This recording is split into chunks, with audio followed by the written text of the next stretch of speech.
I was just thinking, what a great segue from the last panel around personal data rights. If that was the lightning to introduce the ethics, this esteemed panel is going to follow up with a thunder for the rest of the next 50 minutes or so.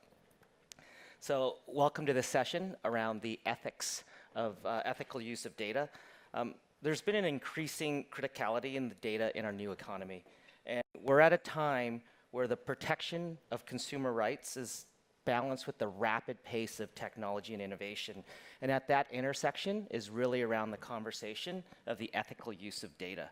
And these massive data sets that are being used to train artificial intelligence, machine learning, is not just for decisions anymore. At many times, they're actually making judgments.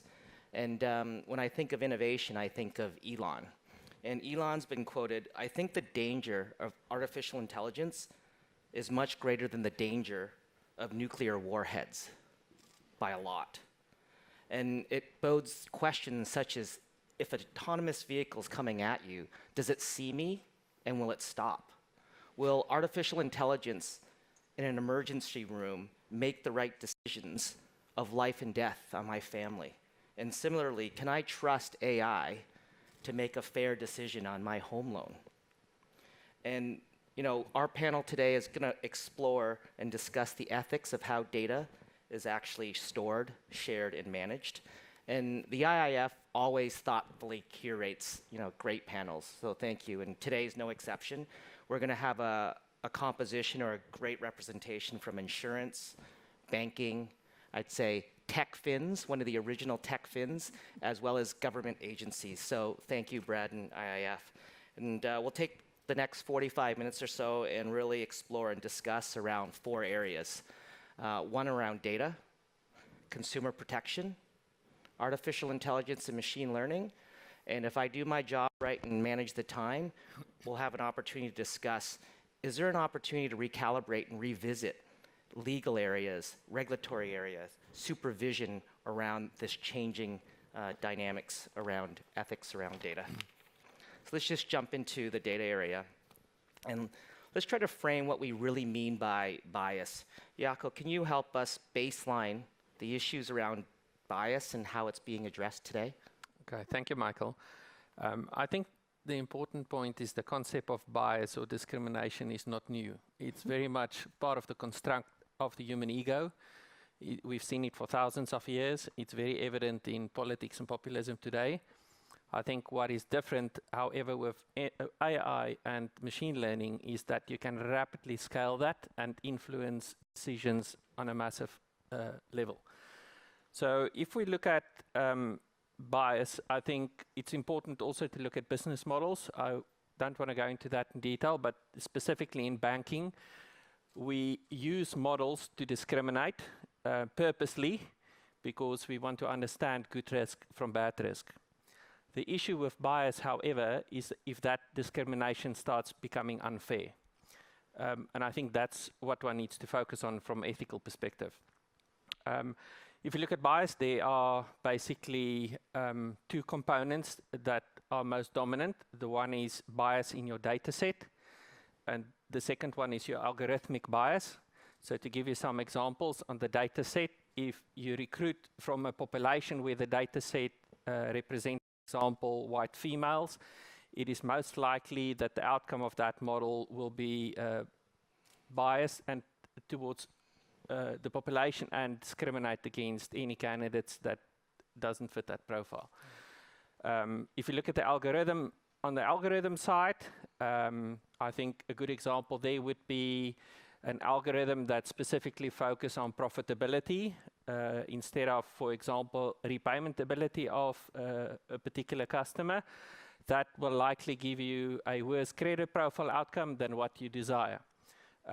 In order to mitigate this, I think it's really important that in all cases you understand the inherent limitations in your data set and the types of biases that would be in that set, and also understand what outcomes you desire and what biases could actually come out of those modeling results.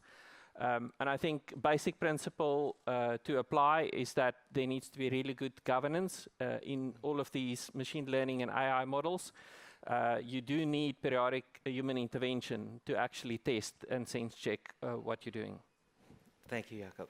Glenda, can you help us link bias to the topic of ethics, and how has NAB addressed this area? So for me, ethics is really trying to make sure that we act at all times in the best interest of the customer. And so that means we have to address bias so that we're ensuring a fair outcome for the customer. So we're actually working through creating ethical use of data, machine learning, and AI principles. They're not quite yet, so I'm not sharing them.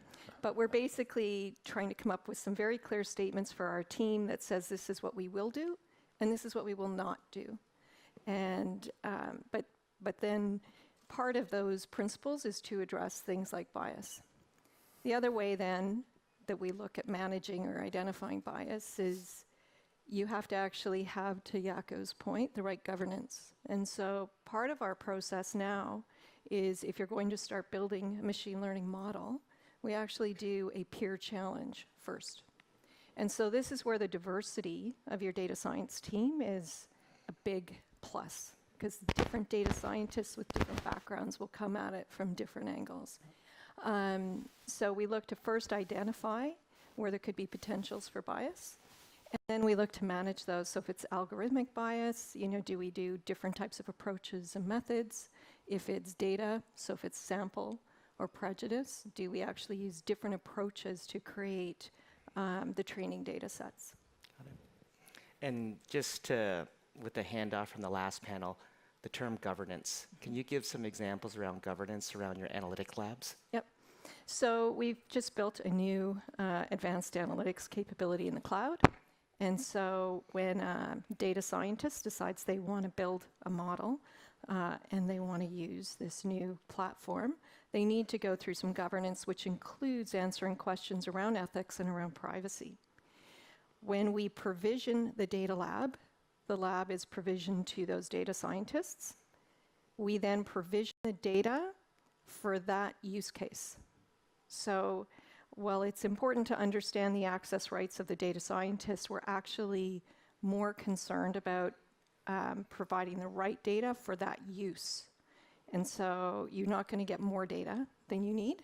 You're going to get only the data you need. We then also have automated teardowns of the labs. So by default, the lab goes away in 90 days. All the data is destroyed. If you need it for longer, we do have an exception process. But we're trying to make sure that our analytics labs environment stays essentially hygienic and doesn't get cluttered up with data and models that stick around. Nobody knows what they do. So we're putting that in place. But it's a very different approach for us to actually consider that the data is for the use as opposed to the person who has specific rights. Thank you. And the ambition of global harmonization of regulatory views are not exactly at its peak right now. So I'm going to point to Stephen and comment on how do enterprises and regulators in Asia or Hong Kong are dealing and discussing these areas around data and ethics. Sure, Michael. So I'm based in Hong Kong, but I go to mainland China quite a lot with my job, and the perspectives are quite different, just between those two jurisdictions. And we also are operating in Singapore. I would say that Singapore and Hong Kong have been thought leaders to a large extent on some core ethical questions, which is effectively where are the gaps in the law? Because the use of technology is accelerating so quickly, there's no way that regulation can keep pace. And so the fallback is on ethical principles. And the Privacy Commissioner in Hong Kong, for example, has written a lot on this and has gathered industry groups to talk about this. And that's been useful. Many, many pages have been written and distributed. But there's not a lot of practical guidance that comes out of that, because even ethical standards can vary from place to place. In mainland China, the development has been, I would say, driven primarily by a national imperative to accelerate the development of technology and the use of technology for the public good. So it's been primarily business-driven. And we've made incredible strides in that regard, and I think consumers overall have benefited from that. And then from a regulatory standpoint, the focus has been on I'd say, cybersecurity. That's been the biggest issue. And most of the regulations have been focused on that. That work's not done yet. And it's just now that there's more of a groundswell among the consumer populace to say, hey, wait a minute, like, what are you doing with data? Is it appropriate? It started with mobile applications and the amount of information they're collecting. So the core question is, like, why are you collecting so much data on me?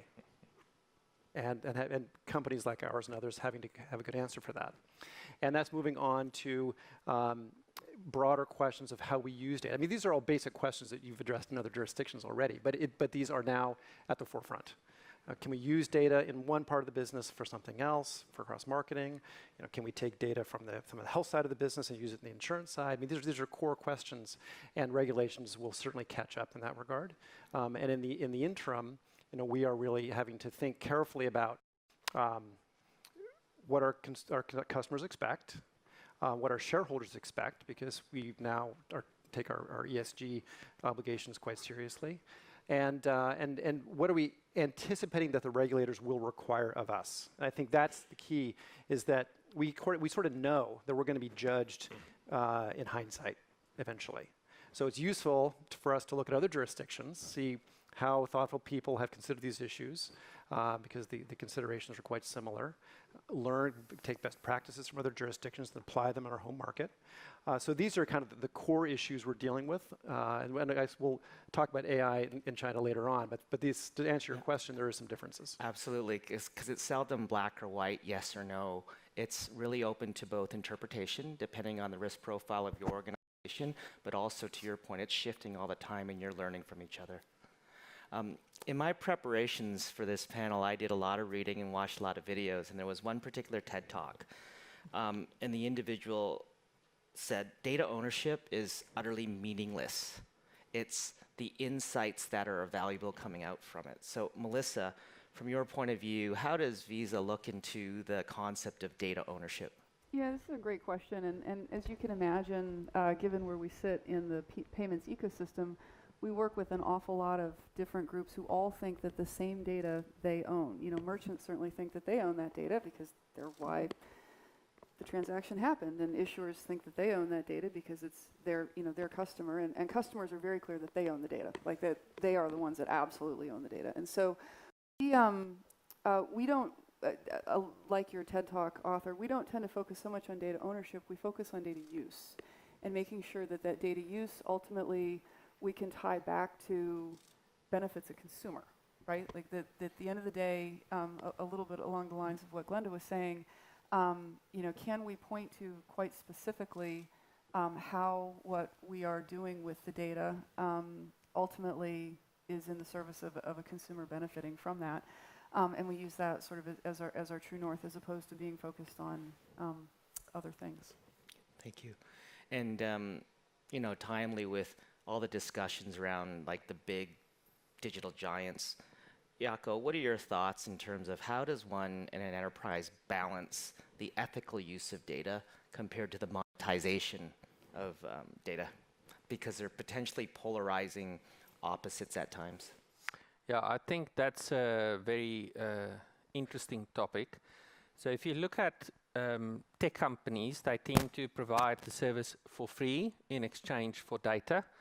So their business model, as a result, has to monetize the data to gain value from this. And that often creates a conflict of interest between ethical use of data and your profit incentive. If we look at banks, traditionally, we provide a service to the customer, mostly in the form of transactional services and lending. We charge for that. As part of those activities, we collect an awful lot of data, and we ought to use that data to enhance the customer experience. So these two business models are almost at two polar sides of a spectrum, and I think as they get closer together, it becomes a really interesting question how you deal with this.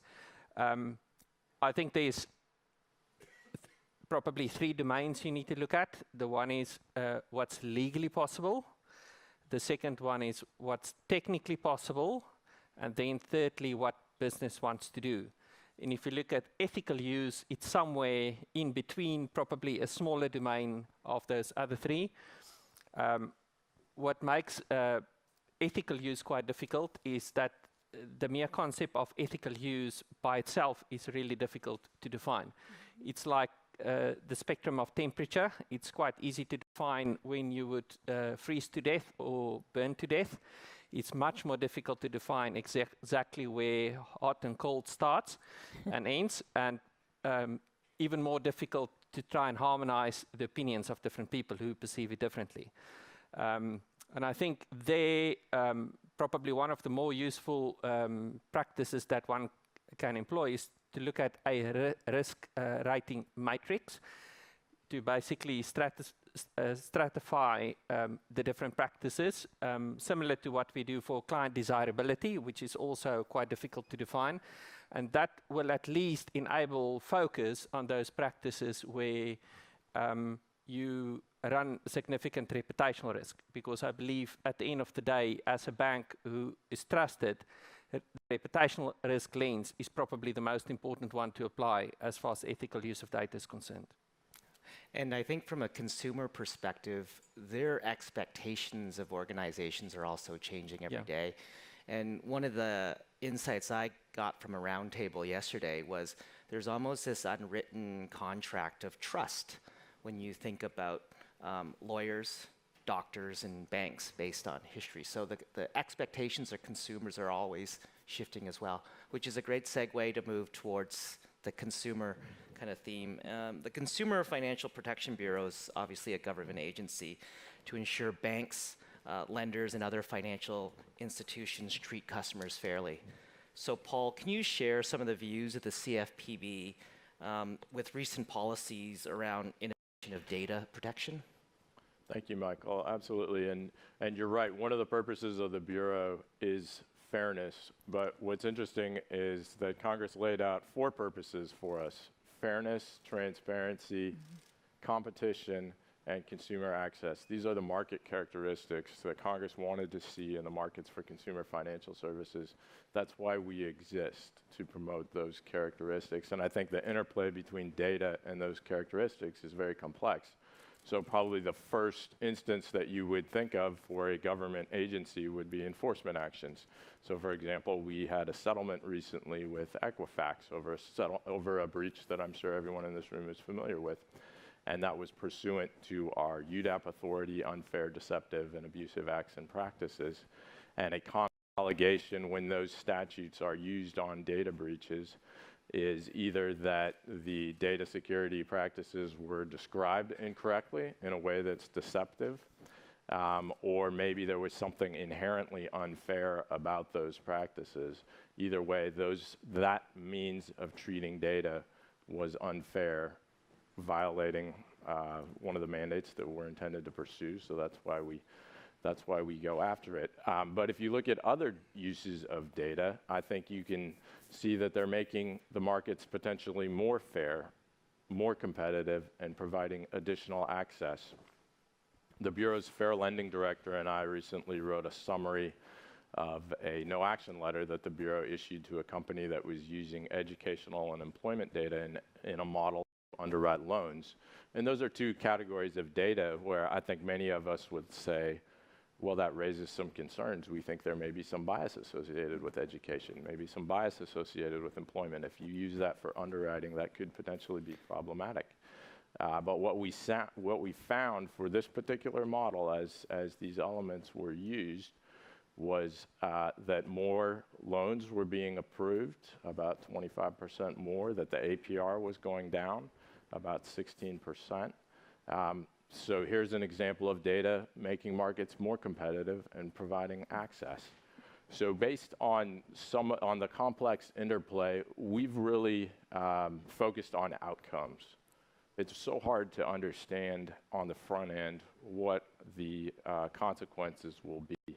So we've created a sandbox, which I'm happy to talk more about later, as a way for us to test what exactly is the outcome when data is used, so that we can determine, is this making the market more competitive, providing more access, transparency, fairness, or is it violating these ideals that were created to uphold? What's interesting is you have one side of the spectrum basically pressure testing the protection of consumers and data, but then you have the other side of the spectrum where the open data regime, and I'm sure you're familiar with open banking, but when we look at Australia with the open data regime, right? Glenda, can you provide any comments around the consumer data rights that's going on in Australia and transversing what I call across industries and not just financial services? Yeah, so where we are right now is we've hit the first wave. That was a few months ago. So we've provided our product information. It's available through API, the developer portals. And now we're moving into getting ready for next February, where we need to provision out transaction data on simpler products. So we're in the process of working and participating with the CDR in their testing and insurance regime right now. And I will say this is very challenging and complex work with very challenging timelines. We don't believe that speed should compromise either security or customer experience. So we're working quite closely actually with Data 61 and the ACCC to give that industry participation. But your point on cross-industry is really good, because actually once open banking is done, it actually moves to the energy sector. And so the energy companies in Australia are watching the banks very closely. I've met with the CDO of another company because he wanted to learn. So they're actively trying to learn, because that's where it goes next. So open data is definitely much more than open banking in Australia. And we've obviously heard of telcos getting banking licenses, and maybe not necessarily for deposits, but they want to get into financial services. But Jaco, you had mentioned earlier in our prep call that First Rand is actually getting a telco license. Can you share the logic behind that? And Yeah, that's an interesting point. We've actually had a telco license for a while now. A couple of reasons for that and benefits. So firstly, it enables us to procure telco data and services at wholesale prices. So compelling business case from a cost perspective. But secondly, it enables us to generate non-interest revenue and bring the customer into a much wider ecosystem. We have for many years been one of the largest resellers of mobile devices. And the reason for that being is an aggressive push to move to digital channels, away from bricks and mortar. I think bricks and mortar will still continue to play an important role, but the size and the footprint of those have changed dramatically over the years. And when you sell the devices to bring customers onto your online platforms, I think a natural extension to that is also to be able to sell airtime at a reduced rate. So I think more and more we'll probably see that banks are forced to expand their service offerings into other areas and places simply to be able to continue to make up margin. I think it would be interesting to see in future what that means from a data perspective, because if you look at the bank now, the amount of data we have is absolutely enormous. Is everything from transact, invest, lending, insurance, geolocation, medical records to some extent. It's infinite, and I think even important that there's proper ethical use of that data across that spectrum. It'll be interesting, the notion of ethnographic research, what people say and what they do are often quite different. Yeah. So when you get to the actual adoption and consumer consent of not just what you do with the data, but how you actually use it, will be interesting to see how it plays out. So if I can just add a comment, the CEO of our retail bank once said that we can probably launch the most successful dating app on the market because we know exactly where people live, know their relationship status, their income, their balance sheet, their credit score, the lot. But it would definitely not be acceptable from a consumer trust perspective to do that. I think there's a company with the initials FB that just beat you to that a couple of weeks ago. I know Steve wants to talk a little bit about AI and ML, and we hear a lot about the term GAFA, obviously here in North America. That's the big tech, Google, Amazon, Facebook, Apple. But when you're in Asia, it's about BAT. That's Baidu, Alibaba, Tencent. And those are the digital giants in Asia. And Pascal Coppens is an author of a recent publication called China's New Normal, and where he discusses where the world is underestimating China by a factor of tenfold in terms of the pace and velocity that they're moving towards innovation. And there's absolutely blind spots. So Stephen, can you share some real examples around artificial intelligence and machine learning algos used by financial services, and not just successes, but what we can learn from some of the failures? Sure, sure. I guess I'd start by saying that people are developing these AI and ML algorithms from very different perspectives. So on the one hand, you've got companies that have a lot of customers that we've serviced using traditional manual means. And this reminds me of a comment in this morning's session on AI in society, which was an excellent panel. I commend you to all to watch it if you see the replay. But one person commented on the logical use of AI really is when you've got vast pools of information that you need to analyze, or alternatively, if you have a lot of manual processes you're trying to optimize. And I think that's probably describes our situation. We already had the customers, but it's a matter of being more efficient, responding to client demand for speed and different kinds of customer experience, and minimizing costs. So it's just business optimization to a large extent. On the other hand, some companies, some that you mentioned, they have vast pools of data that they've acquired through their businesses, and now they're thinking about how do they monetize that, and using algorithms in that context to come up with new ways of selling products, for example. And this has been accelerating in mainland China, just given the vast amounts of information and the public policy kind of push towards servicing customers. And so we've been like sprinting ahead, and it's not always a perfect process, but I think there have been a lot of successes in delivering that better customer experience. And I think that's the overwhelming response, is people are thinking like, this is great, I can get all these services on my mobile phone, thank you very much for that. But now they're starting to wake up to the fact that maybe the algorithms aren't perfect. They aren't generating the ideal result because of the way they've been designed, or companies are collecting too much data, or they are cross-selling in a way that people aren't really thrilled about. And so those are maybe the negative consequences of these algorithms.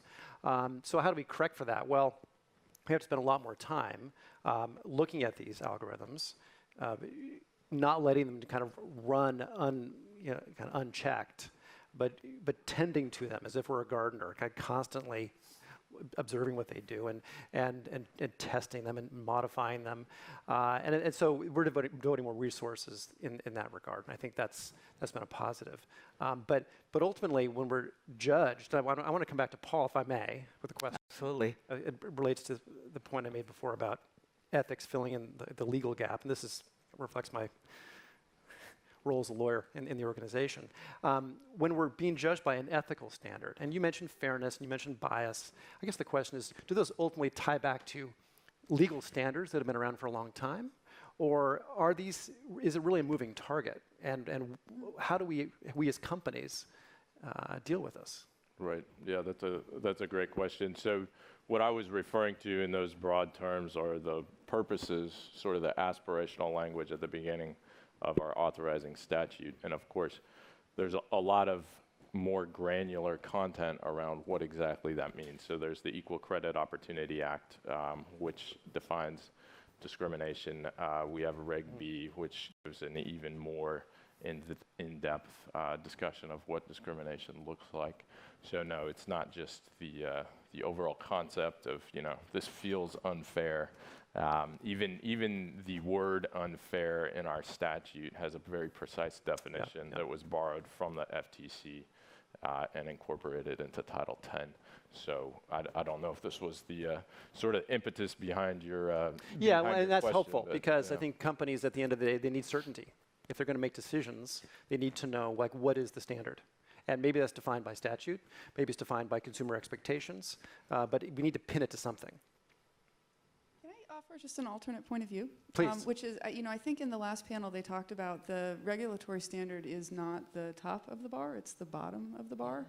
And, I feel many times like I have this enormous luxury at Visa of having an incredibly powerful brand, and I can always make decisions. Like I can, it's always the right decision to say what's the right thing to do for the brand. You know what I mean? Like some of the tensions that you talked about, I don't have to deal with those, because if I did anything to compromise the value of the brand, I would have done something that was bad for the company. And so, you know, I would submit that in the context of ethics and data, it is certainly helpful to have clear and objective standards about sort of the sort of regulatory minimums. But I think that where we're going, even frameworks like, the Monetary Authority of Singapore and FEAT, I find those frameworks very helpful, because I think they get us out of being excessively focused on what is maybe tools that are understood from the past but are not as effective as some of the tools that we're looking at. And they give us a good framework for saying, hey, how can we embrace these new tools that are much more powerful and get to much better consumer outcomes, but evaluate the path of getting to those outcomes in a way that we can all get comfortable with. So I think that I think it's helpful to have the certainty, but I think in many cases the actual bar that we as companies can and should hold ourselves to is one that's not necessarily going to be codified in law. It's one that comes back to, what do consumers expect? Was the outcome was there a benefit for the consumer? Was it fair? Was it transparent? Was it understood? Was it explainable? And I accept that. I think that makes a ton of sense from a commercial standpoint.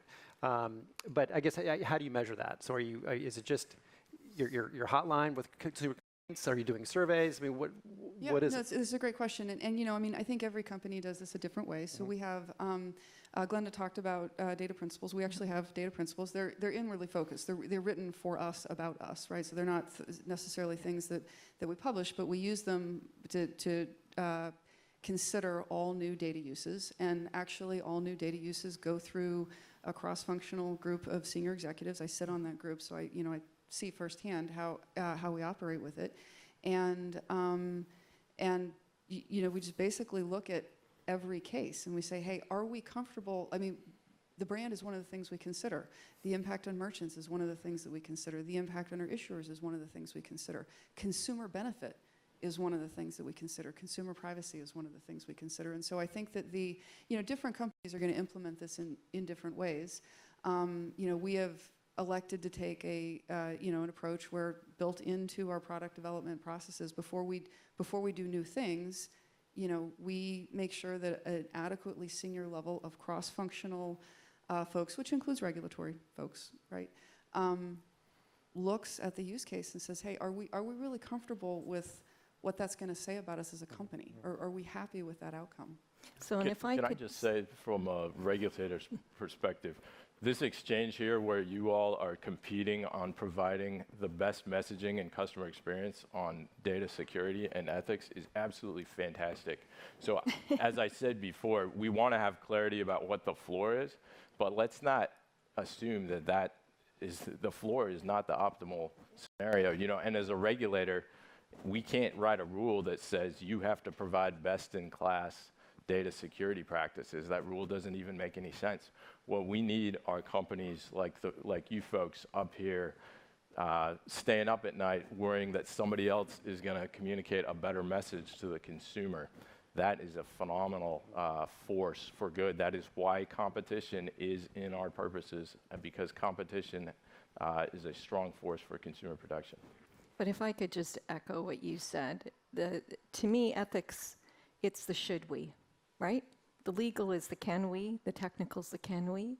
It's the should we do this. And so what's informed, I would say, a big chunk of the work that we've done has been the recent Royal Commission. And we got specifically asked and told that we need to act in the best interest of the customer. And so for every principle, for every use, we come back to that. Is it in the best interest of the customer? And for me, that actually means, which customer am I talking about? Because there's the consumer, there's small business, there's corporate, right? So you have to think about all of them. But yes, I do stay awake at night thinking about these things. Melissa, you used the term powerful tools, and I really enjoyed our discussion when we were preparing, and Jaco echoed it again today. Bias is actually nothing new, but what's different in today's time and age is the massive data sets, the very sophisticated tools that we get from technology, and the cost of deploying them has dramatically lowered.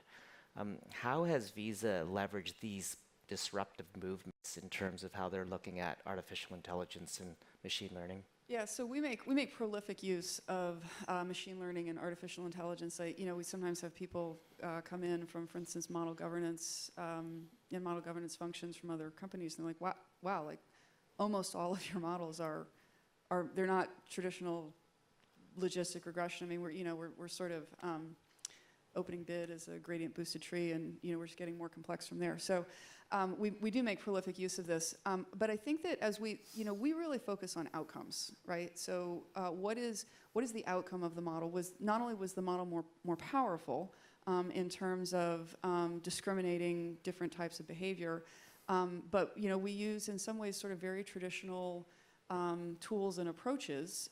You may have to apply them slightly differently, but things like disparate impact analysis. So if we're looking at something in the context of credit, doesn't really matter if you're looking at a logistic regression or an advanced AI model.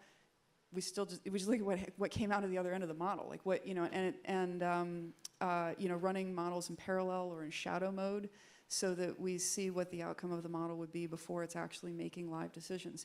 These are ideas that I think have been around for a long time, and we feel it's incumbent on us, because we are really focused on the outcomes and the impact on the consumer. We feel it's incumbent on us to apply those types of ideas, whether we're looking at a more traditional approach or we're looking at a more advanced approach. We also take an approach of when we're dealing with something that's really novel, we may have our first application of that be in a relatively lower risk environment, like for instance, automating monitoring, as opposed to just right out of the gate having this be something that would impact consumers. And so we really focus on the consumer and the impact when we think about this. But I think the point, some of the most biased systems in the world are humans making decisions about other humans, right? So it's not that I think that these tools can be incredibly powerful for actually taking bias out of systems that exist across the world, because we can actually see, hey, what happened as a result? We can run simulations before something's released to actually impact consumers. Thank you. To take our panel a step back so we can go forward, and I want to thank Paul for sharing whether it was an observation or a plea for more collaboration. Right? But which leads us to our last topic here. Is this an opportunity to really revisit or recalibrate or rethink how we're looking at whether it's from a regulatory lens or a legal lens or a supervisory lens? And Glenda, you mentioned in our prep session there's a fine line between what you share with regulators in terms of even transaction data balanced with privacy of the data. And you were just quoted, I think last night, saying, if some other organization actually asked me for this data, you would need a warrant. Yeah. Can you share some of your experiences that you're going through right now? So I guess I would say there's kind of 2 points I'd make. One is, to me, and so just to be clear, privacy actually reports up to me, so now I'm very much more aware of it, I would say. But what it appears to me that in general, the regulators writ large don't seem to talk much to their privacy commissioner counterparts when they're writing their regulations. And so oftentimes there's a contradiction between trying to comply with both sets of rules and regulations. I have had conversations with regulators that are starting to think about asking us to provide transaction level detail. And so that is where I basically said, okay, but you're part of the government. The law enforcement agency, also part of the government, asked me for that data. I would need a warrant. So why do I think that a financial banking regulator should actually have access to that same level of detail? And what comfort do I have that they're not going to turn around and give it to a law enforcement agency, right? So to me, it hasn't come with a specific ask yet. Mm-hmm. It's been kind of foreshadowed. This is what we're thinking. My history is as a technologist, and as a technologist, I get why they want it. If I was in their shoes, I'd probably want to get all the transaction data tagged with metadata and build my own models too. But I worry about the privacy aspect. So when faced with this situation, which I think will be in the next couple of years, my first requirement will be to say, show me that you have the right to the data. show me where in the law, in the regulation, that you have the right to that much data. And then, assuming they have the right to the data, I'm going to want to really dig deep to understand the security and the privacy by design has been built into the systems, and that it's an ongoing uplift, not a once and done. But I do think there's a line, and if there was one thing I could ask all regulators, it would be please work with the privacy commissioners. Make my life easier. Actually talk. Talk to each other, work together. Yeah. So Paul, given what Glenda just kind of shared, and then changing Paul. consumer expectations, right? And you got technology coming on, this way.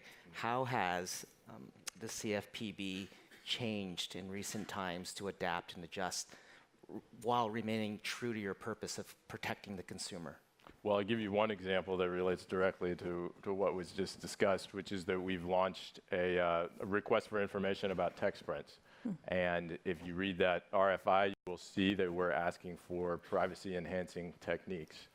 And so now that this issue has been raised, we expect to get some really good submissions on this topic. If you want to see regulators change, then put some good ideas on paper and put them in front of us. Something else that we've proposed recently are some disclosures, a disclosure sandbox, and then a broader sandbox that covers other aspects of financial services, such as alternative data and algorithms. So you may say tech sprints and sandboxes sounds like you're just copying the FCA in the United Kingdom. And my response to that would be, well, it worked for American Idol, so why shouldn't we? So we are trying to use these techniques to make sure that we're staying on the cutting edge. We also have this unique mandate in our authorizing statute that we should do regulatory lookbacks to make sure that our rules have not become unduly burdensome based on a number of things, which could include changed market conditions. Melissa, you definitely mentioned the Monetary Authority of Singapore. I know Mr. Adams during lunch was obviously showcasing Singapore.